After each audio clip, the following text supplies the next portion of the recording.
12ನೇ ಶತಮಾನದಲ್ಲೇ ಬಸವಣ್ಣ ಹೇಳಿದ್ರು, ಇವನಾರವ ಅಂತ ಹೇಳ್ಬೇಡಪ್ಪ, ಇವ ನಮ್ಮವ ಅಂತ ಹೇಳು ಅಂತ ಹೇಳಿ, ಇವ ನಮ್ಮವ ಅಂತ ಹೇಳಿ ಅಂತ ಹೇಳಿದ್ರು. ಆದರೂ ಕೂಡ ಜಾತಿ ಹೋಗಿಲ್ಲ. 12ನೇ ಶತಮಾನದಲ್ಲಿ ಸುಮಾರು 850 ವರ್ಷಗಳ ಹಿಂದೆ. ಆಮೇಲೆ ಬಸವಣ್ಣ ಅನುಭವ ಮಂಟಪದಲ್ಲಿ ಯಾವುದೇ ಜಾತಿ ಪಂಥ ಇಲ್ಲದೇನೆ ಮಹಿಳೆಯರು, ಹಿಂದುಳಿದವರು, ದಲಿತರು, ಅಲ್ಪಸಂಖ್ಯಾತರು ಭಾಗವಹಿಸ್ತಕ್ಕಂಥ ಅನುಭವ ಮಂಟಪವನ್ನು ಮಾಡಿದ್ರು. ಇದನ್ನೆಲ್ಲ ಯಾಕೆ ಹೇಳ್ತಾ ಇದ್ದೀನಿ ಅಂತಂದರೆ, ಬಸವಣ್ಣವರು ಕಂಡಿದ್ದಂಥ ಕನಸು, ಅಂಬೇಡ್ಕರ್ ಅವರು ಕಂಡಿದ್ದಂಥ ಕನಸು ಅದು ನನಸಾಗಬೇಕಾದ್ರೆ, ಎಲ್ಲ ಸಮಾಜ ನಿರ್ಮಾಣ ಆಗಬೇಕಾದ್ರೆ ನಾವೆಲ್ಲರೂ ಕೂಡ ಆರ್ಥಿಕವಾಗಿ, ಸಾಮಾಜಿಕವಾಗಿ ಬಲಿಷ್ಠರಾಗಬೇಕು. ನಿರ್ಭೀತ, ನಿಷ್ಪಕ್ಷಪಾತ, ವಿಶ್ವಾಸಾರ್ಹ ಸುದ್ದಿಗಳಿಗೆ ಮತ್ತೊಂದು ಹೆಸರಾಗಿರುವಂತ ನ್ಯೂಸ್ 18 ಕನ್ನಡ ಈಗ ಆಪ್ನಲ್ಲೂ ಲಭ್ಯವಿದೆ. ದಯವಿಟ್ಟು ಇಲ್ಲಿರುವಂತ QR ಕೋಡ್ ಸ್ಕ್ಯಾನ್ ಮಾಡಿಕೊಂಡು ಆಪ್ ಡೌನ್ಲೋಡ್ ಮಾಡೋದಕ್ಕೆ ಮರಿಬೇಡಿ. ನಿಮ್ಮ ಬೆಂಬಲ ಹೀಗೆ ಸದಾ ನಮ್ಮೊಂದಿಗಿರಲಿ. ಧನ್ಯವಾದ. ಅದಕ್ಕೋಸ್ಕರನೇ ನಾನು ಕಾಂತರಾಜ್ ಅವರ ಅಧ್ಯಕ್ಷತೆಯಲ್ಲಿ ಒಂದು 2014ನೇ ಇಸ್ವಿ 2014 ಆಗ ಹಿಂದುಳಿದವರ ಸಾಮಾಜಿಕ, ಆರ್ಥಿಕ, ಶೈಕ್ಷಣಿಕ ಸಮೀಕ್ಷೆ ಆಗಬೇಕು ಅಂತೇಳಿ ತೀರ್ಮಾನ ಮಾಡಿದ್ದೆ. ಅವರು ವರದಿ ಕೊಟ್ಟಿದ್ದರು. ನಾನು ಅಷ್ಟೊತ್ತಿಗಾಗಲೇ ವರದಿ ಕೊಟ್ಟಾಗ ನಾನು ಇರಲಿಲ್ಲ. ಮತ್ತೆ ನಾನು ಅಧಿಕಾರಕ್ಕೆ ಬಂದ ಮೇಲೆ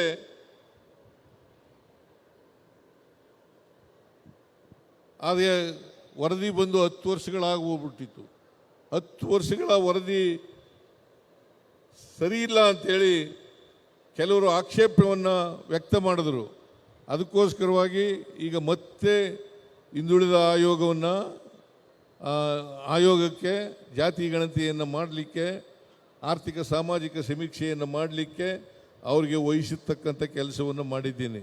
ನಾನು ನಿಮ್ಮಲ್ಲಿ ಒಂದು ಮನವಿಯನ್ನು ಮಾಡಲಿಕ್ಕೆ ಬಯಸ್ತಾ ಇದ್ದೇನೆ. ನೀವೆಲ್ಲರೂ ಕೂಡ ಕುರುಬ ಅಂತೇಳಿ ಬರೀಬೇಕು. ಕುರುಬ ಅಂತಕ್ಕಂಥ ಜಾತಿ ಹೆಸರು ಬರೆಯುವಾಗ ಕುರುಬ ಅಂತ ಬರೀಲೇಬೇಕು. ಅದನ್ನು ಬರೀದೇ ಹೋದರೆ ನಿಮ್ಮ ಸಂಖ್ಯೆ ಕಡಿಮೆ ಆಗಿಬಿಡ್ತದೆ. ನಿಮಗೆ ಸಿಗಬೇಕಾದಂಥ ಸವಲತ್ತುಗಳು ಕೂಡ ಸಿಗ್ತಕ್ಕಂಥದ್ದು ಕಷ್ಟ ಆಗ್ತದೆ ಅಂತಕ್ಕಂಥದ್ದನ್ನು ಅರ್ಥ ಮಾಡ್ಕೋಬೇಕಾಗ್ತದೆ. ಅದರಿಂದ ಇದು ಬರೀ ಕುರುಬರಿಗೆ ಎಲ್ಲ ಮಾಡಿರ್ತಕ್ಕಂಥದ್ದಲ್ಲ, ಬರೀ ಹಿಂದುಳಿದವರಿಗೆ ಮಾಡಿರ್ತಕ್ಕಂಥದ್ದಲ್ಲ, ದಲಿತರಿಗೆ ಮಾಡಿರ್ತಕ್ಕಂಥದ್ದಲ್ಲ, ಅಥವಾ ಅಲ್ಪಸಂಖ್ಯಾತರು ಮಾಡಿರ್ತಕ್ಕಂಥದ್ದಲ್ಲ. 7 ಕೋಟಿ ಕರ್ನಾಟಕದಲ್ಲಿರ್ತಕ್ಕಂಥ 7 ಕೋಟಿ ಜನರ ಆರ್ಥಿಕ ಸಾಮಾಜಿಕ ಸ್ಥಿತಿಗತಿಗಳು ಗೊತ್ತಾಗಬೇಕು, ಶೈಕ್ಷಣಿಕ ಸ್ಥಿತಿಗತಿಗಳು ಗೊತ್ತಾಗಬೇಕು. ಅದು ಗೊತ್ತಾದಾಗ ಮಾತ್ರ ನಾವು ಕಾರ್ಯಕ್ರಮಗಳನ್ನು ರೂಪಿಸಲಿಕ್ಕೆ ಸಾಧ್ಯ ಆಗ್ತದೆ. ಆರ್ಥಿಕ ಸಾಮಾಜಿಕ ಶೈಕ್ಷಣಿಕ ರಾಜಕೀಯ ಕಾರ್ಯಕ್ರಮಗಳನ್ನು ರೂಪಿಸಲಿಕ್ಕೆ ಸಾಧ್ಯ ಆಗ್ತದೆ. ಅದರಿಂದ ನೀವೆಲ್ಲರೂ ಕೂಡ ಈ 22ರಿಂದ ಮುಂದಿನ ತಿಂಗಳು 7ರವರೆಗೆ ಸಮೀಕ್ಷೆ ನಡೀತದೆ. ಆ ಸಮೀಕ್ಷೆಯಲ್ಲಿ ನೀವೆಲ್ಲರೂ ಪಾಲ್ಗೊಳ್ಳಬೇಕು, ತಪ್ಪಿಸ್ಕೋಬಾರ್ದು. ಯಾವುದೇ ಕಾರಣಕ್ಕೆ ಆ ಸಮೀಕ್ಷೆಯಿಂದ ಹೊರಗಡೆ ಉಳಿಲಿಕ್ಕೆ ಪ್ರಯತ್ನವನ್ನು ಮಾಡಿಕೂಡುದು ಅಂತಕ್ಕಂಥ ಮಾತುಗಳನ್ನು ಹೇಳಲಿಕ್ಕೆ ಬಯಸ್ತಾ ಇದ್ದೇನೆ. ನಮ್ಮ ಗೋಂಡ ಜಿಲ್ಲಾ ಅಧ್ಯಕ್ಷರು ಏನಂತ ಹೆಸರು, ಗುರುನಾಥ್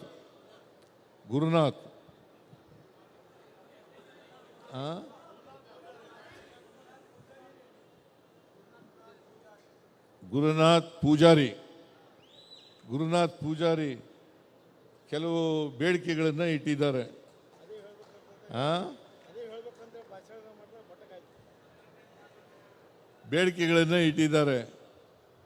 ಈ ಜಾಗ ಎಲ್ಲಿ ಕಾಲೇಜ್ ಹತ್ರ ಯೂನಿವರ್ಸಿಟಿ ಹತ್ರ ಇರೋದಲ್ಲ,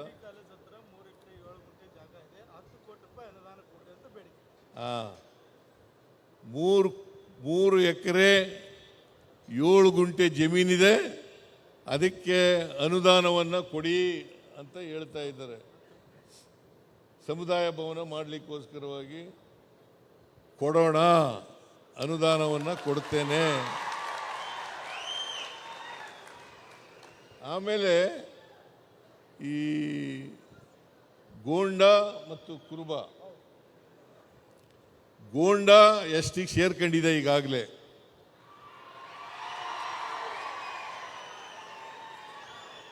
ಬೀದರ್, ಗುಲ್ಬರ್ಗ ಮತ್ತು ಯಾದಗಿರಿ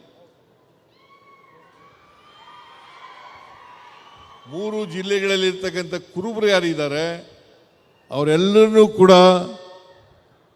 ಎಷ್ಟಿಗೆ ಸೇರಿಸಬೇಕು ಅಂತೇಳಿ ಕೇಂದ್ರ ಸರ್ಕಾರಕ್ಕೆ ಶಿಫಾರಸು ಮಾಡಿದ್ದೇನೆ.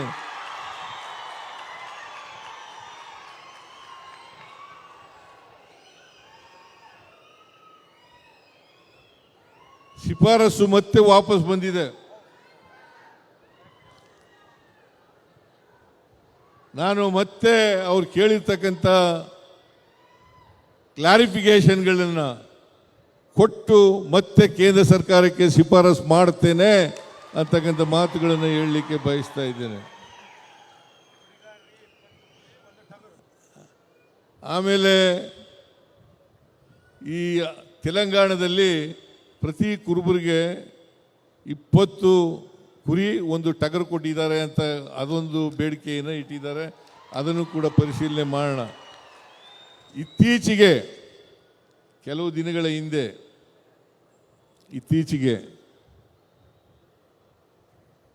ಈ ಸಂಪ್ರದಾಯ ಕುರಿಗಾರರಿದ್ದಾರಲ್ಲ, ಅವರ ಹಿತರಕ್ಷಣೆಯನ್ನು ಕಾಪಾಡಲಿಕ್ಕೆ ಒಂದು ಕಾನೂನನ್ನು ರಾಜ್ಯ ಸರ್ಕಾರ ಮಾಡಿದೆ ಅಂತಕ್ಕಂಥ ಮಾತುಗಳನ್ನು ಹೇಳಲಿಕ್ಕೆ ಬಯಸ್ತಾ ಇದ್ದೇನೆ. ಯಾಕಂತಂದರೆ ಅನೇಕ ಈ ಕುರಿಗಾರರು ಒಂದು ಕಡೆಯಿಂದ ಇನ್ನೊಂದು ಜಾಗಕ್ಕೆ ಹೋಗ್ತಾ ಇದ್ದರು. ಅವರು ಕಾಡಿನಲ್ಲಿ ವಾಸ ಮಾಡ್ತಕ್ಕಂಥ ಜನ, ಅಂಥ ಜನರ ರಕ್ಷಣೆ ಮಾಡಲಿಕ್ಕೋಸ್ಕರ ಕಾನೂನನ್ನು ಮಾಡ್ತಕ್ಕಂಥ ಕೆಲಸವನ್ನು ಮಾಡಿದ್ದೇನೆ ಅಂತಕ್ಕಂಥ ಮಾತುಗಳನ್ನು ಹೇಳಲಿಕ್ಕೆ ಬಯಸ್ತಾ ಇದ್ದೇನೆ.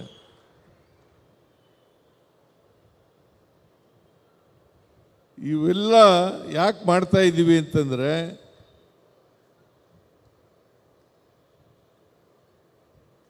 ನೀವು ಕೂಡ ಮುಖ್ಯವಾಹಿನಿಗೆ ಬರಬೇಕು. ನೀವು ಎಲ್ಲರಂತೆ ಸಮಾನವಾಗಿ ಬದುಕ್ತಕ್ಕಂಥ ವ್ಯವಸ್ಥೆ ಆಗಬೇಕು.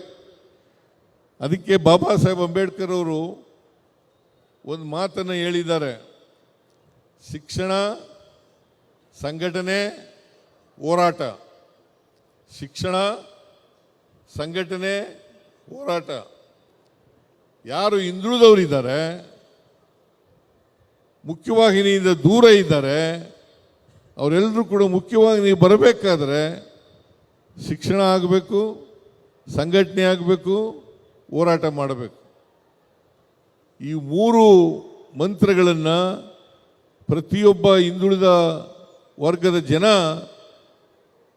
ಜೀವನದಲ್ಲಿ ಅಳವಡಿಸ್ಕೊಂಡ್ರೆ ಸಮಾಜ ನಿರ್ಮಾಣ ಆಗಲಿಕ್ಕೆ ಸಾಧ್ಯ ಆಗ್ತದೆ. ಇಲ್ಲಿಯವರೇ ಸಮಾಜ ನಿರ್ಮಾಣ ಆಗೋದು ದೂರ ಉಳಿತಕ್ಕಂಥದ್ದು ಮಾತುಗಳನ್ನು ಹೇಳಲಿಕ್ಕೆ ಬಯಸ್ತಾ ಇದ್ದೇನೆ. ಅದರಿಂದ ನೀವೆಲ್ಲರೂ ಶಿಕ್ಷಿತರಾಗಬೇಕು. ನಾವು ಮಠ ಮಾಡೋದು ಅದೇ ಉದ್ದೇಶಕ್ಕೋಸ್ಕರ. ಮಠಗಳ ಮೂಲಕ ಶಿಕ್ಷಣ ಸಂಸ್ಥೆಗಳ ತೆಗೀಲಿ, ಹಾಸ್ಟೆಲ್ಗಳನ್ನು ತೆಗೀಲಿ ಅಂಥೇಳಿ ಎಲ್ಲರಿಗೂ ಶಿಕ್ಷಣವನ್ನು ಕೊಡಿಸ್ತಕ್ಕಂಥ ಕೆಲಸವನ್ನು ಮಾಡಲಿಕ್ಕೋಸ್ಕರವಾಗಿ ಮಠ ರಚನೆ ಮಾಡ್ತಕ್ಕಂಥ ಕೆಲಸವನ್ನು ಮಾಡೋದು, ಮಠ ಮಾಡ್ತಕ್ಕಂಥದ್ದನ್ನು. ಈಗ ಬೇರೆಯವರೆಲ್ಲ ನಾನು ಮಾಡಿದೆ ಅಂತ ಹೇಳ್ಕೊತಾ ಇದ್ದಾರೆ. ಅದನ್ನು ನೀವು ಹೇಳಬೇಕು ರಾಮಚಂದ್ರಪ್ಪ, ಗೊತ್ತಾಯ್ತಾ? ಮಠ ಮಾಡಿದವರು ಯಾರೋ ಅದರ ನಾನು ಮಾಡಿದೆ ಅಂತ ಹೇಳ್ಕೊಳ್ತಕ್ಕಂಥ ಜನರು ಕೂಡ ಇದ್ದಾರೆ ಅಂತಕ್ಕಂಥದ್ದನ್ನು, ಅವರಿಗೆ ತಕ್ಕ ಪಾಠವನ್ನು ಕಲಿಸ್ತಕ್ಕಂಥ ಕೆಲಸವನ್ನು ನೀವು ಮಾಡಲೇಬೇಕು ಅಂತಕ್ಕಂಥ ಮಾತುಗಳನ್ನು ಹೇಳಲಿಕ್ಕೆ ಬಯಸ್ತಾ ಇದ್ದೇನೆ. ಇಡೀ ರಾಜ್ಯ ಸುತ್ತವು ನಾನು ಹೆಸರು ತಗೊಳ್ಳೋರು ಯಾರೋ. ಇದು ಆಗಬಾರ್ದು ಸಮಾಜದಲ್ಲಿ.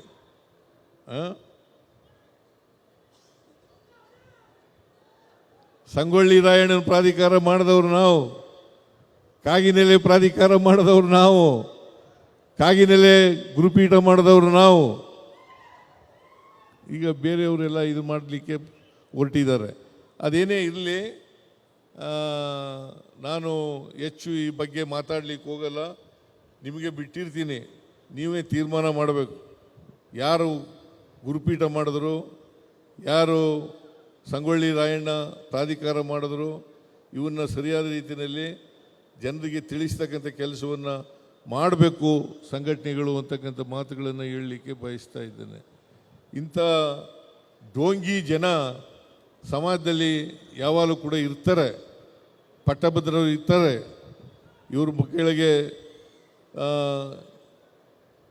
ಅವ್ರ ಮಾತುಗಳನ್ನು ಕೇಳಬೇಡಿ ಅಂತಕ್ಕಂಥ ಮಾತುಗಳನ್ನು ಈ ಸಂದರ್ಭದಲ್ಲಿ ಹೇಳಲಿಕ್ಕೆ ಬಯಸ್ತಾ ಇದ್ದೇನೆ. ಆದ್ದರಿಂದ ನಾನು ನಿಮ್ಮ ಜೊತೆ ಇದ್ದೇನೆ. ನಿಮ್ಮ ಅಭಿಮಾನ ಪ್ರೀತಿ ನನ್ನ ಮೇಲೆ ಯಾವಾಗಲೂ ಕೂಡ ಇರಲಿ, ಈಗ ಇದೆ, ಯಾವಾಗಲೂ ಕೂಡ ಇರಲಿ. ನಾನು ರಾಜಕೀಯ ಮಾಡ್ತಕ್ಕಂಥದ್ದೇ ಸಾಮಾಜಿಕ ನ್ಯಾಯಕ್ಕೋಸ್ಕರ.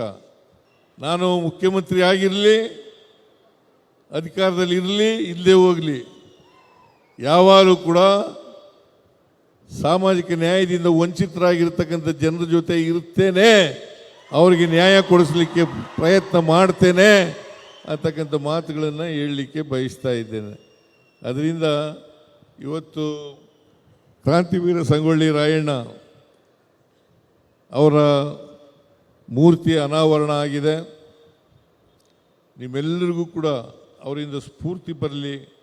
ಭಾಳ ಜನ ಅರ್ಕೆ ಮಾಡ್ಕೊತಾರೆ, ನಮ್ಮ ಮಗ ಸಂಗೊಳ್ಳಿ ರಾಯಣ್ಣಂತ ಆಗಲಿ ಅಂತ ಹೇಳಿ ಅರ್ಕೆ ಮಾಡ್ಕೊತಾರೆ.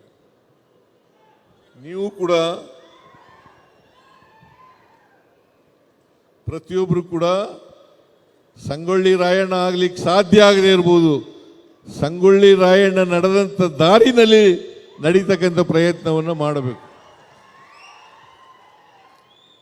ಕನಕದಾಸರು ನಡೆದಂಥ ದಾರಿನಲ್ಲಿ ನಡೀತಕ್ಕಂಥ ಪ್ರಯತ್ನವನ್ನು ಮಾಡಬೇಕು. ಅದೇ ನಾವು ಸಂಗೊಳ್ಳಿ ರಾಯಣ್ಣನಿಗೆ, ಕನಕದಾಸರಿಗೆ ಸಲ್ಲಿಸ್ತಕ್ಕಂಥ ಗೌರವ ಅಂತಕ್ಕಂಥ ಮಾತುಗಳನ್ನು ಹೇಳಲಿಕ್ಕೆ ಬಯಸ್ತಾ ಇದ್ದೇನೆ. ಮಾಡ್ತೀರಿ ಅಲ್ವಾ? ಮಾಡ್ತೀರಿ ಅಲ್ಲ? ನೀವೆಲ್ಲರಿಗೂ ನಮಸ್ಕಾರ. ಜೈ ಹಿಂದ್, ಜೈ ಕರ್ನಾಟಕ, ಜೈ ಸಂವಿಧಾನ, ಜೈ ಸಂಗೊಳ್ಳಿ ರಾಯಣ್ಣ. ನಿರ್ಭೀತ, ನಿಷ್ಪಕ್ಷಪಾತ, ವಿಶ್ವಾಸಾರ್ಹ ಸುದ್ದಿಗಳಿಗೆ ಮತ್ತೊಂದು ಹೆಸರಾಗಿರುವಂತ ನ್ಯೂಸ್ 18 ಕನ್ನಡ ಈಗ ಆಪ್ನಲ್ಲೂ ಲಭ್ಯವಿದೆ. ದಯವಿಟ್ಟು ಇಲ್ಲಿರುವ QR ಕೋಡ್ ಅನ್ನ ಸ್ಕ್ಯಾನ್ ಮಾಡಿಕೊಂಡು ಆಪ್ ಅನ್ನ ಡೌನ್ಲೋಡ್ ಮಾಡೋದಕ್ಕೆ ಮರಿಬೇಡಿ. ನಿಮ್ಮ ಬೆಂಬಲ ಹೀಗೆ ಸದಾ ನಮ್ಮೊಂದಿಗಿರಲಿ. ಧನ್ಯವಾದ.